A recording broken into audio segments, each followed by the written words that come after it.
अस्सलाम वालेकुम viewers, welcome to your own channel basic English. Basic English में आज का हमारा टॉपिक है आर्टिकल्स। ए, एन और दी को हम आर्टिकल कहते हैं।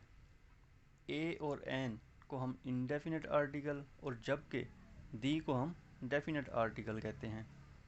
आप सब जानते होंगे कि इंग्लिश में 26 अल्फ़ाबेट्स होते हैं, जिनमें 5 वावल्स और 21 को हम कंसोनेंट कहते हैं।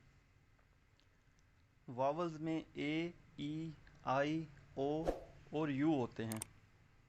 अब तक जो कुछ हम आर्टिकल के मुतालिक पढ़ते आए हैं, इसके मुताबिक कोई भी वर्ड जो वावल्स से शुरू होता है उसके साथ हम एन लगा देते हैं और सिंगुलर वर्ड के साथ ए या दी लगा देते हैं।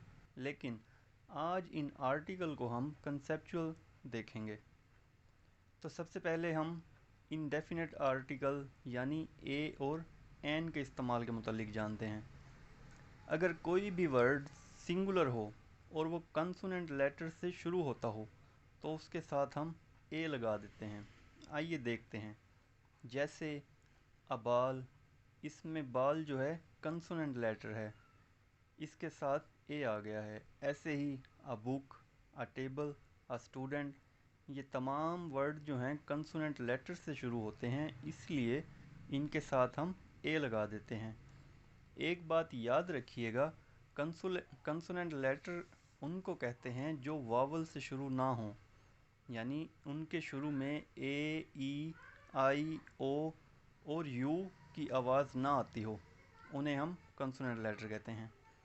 अब हम जानते हैं कि एन किसके साथ लगाया जाता है। एन हर उस वर्ड के साथ लगाया जाता है जो वावल्स की साउंड दे रहा हो। याद रखिए, वावल्स की साउंड दे रहा हो।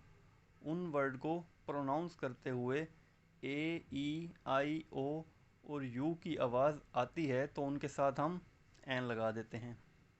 जैसे an almond, an onion, an all, इन तमाम में हम देख सकते हैं कि वर्ड की आवाज़ वावल से शुरू होती है। एक और एग्जांपल देखिए, एन ऑनेस्ट, एन और। इनका पहला वर्ड बेशक कंसोनेंट लेटर है, लेकिन आवाज़ वावल्स की आ रही है तो इसलिए इनके साथ भी एन ही लगाया जाएगा। अब मैं उम्मीद करता हूँ आपका ये कंसेप्ट बिल्कुल क्लियर हो गया होगा। अब हम बढ़ते हैं अपने डेफिनेट आर्टिकल दी की तरफ। पहले हम ये जान लेते हैं कि दी किस किस के साथ नहीं आता। किसी मुल्क के साथ दी नहीं आता। बेसिक रूल हमको यही बताते हैं कि कंट्री के साथ दी नहीं आता। फॉर एग्ज़ाम्पल पाकिस्तान, तो पाकिस्तान के साथ भी दी नहीं लगाया जाएगा।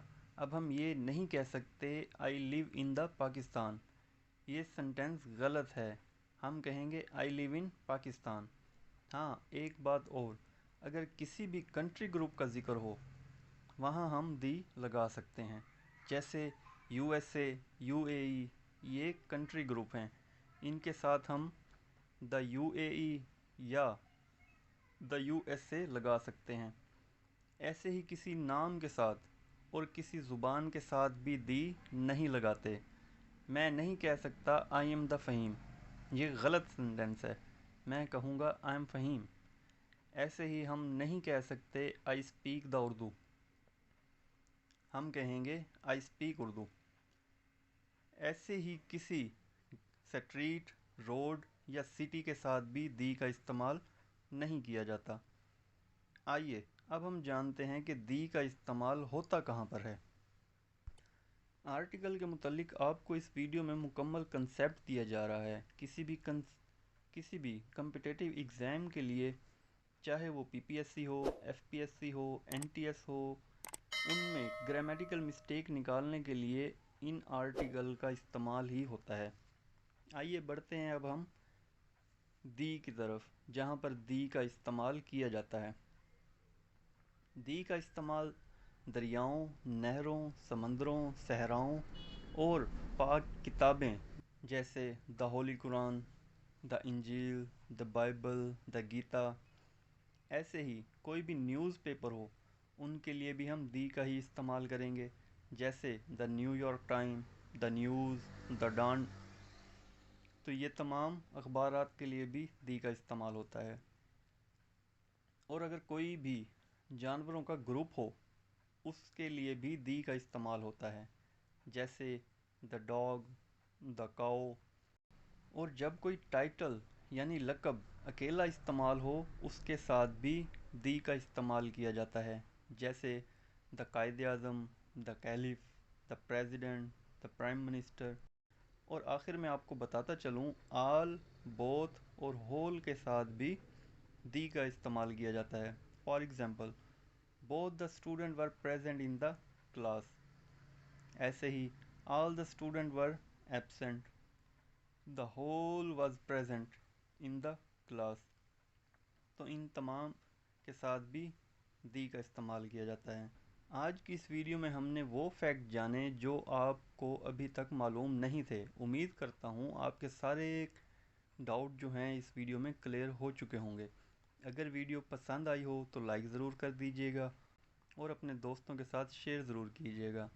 تب تک کے لیے اپنا خیال رکھیے گا. اللہ حافظ.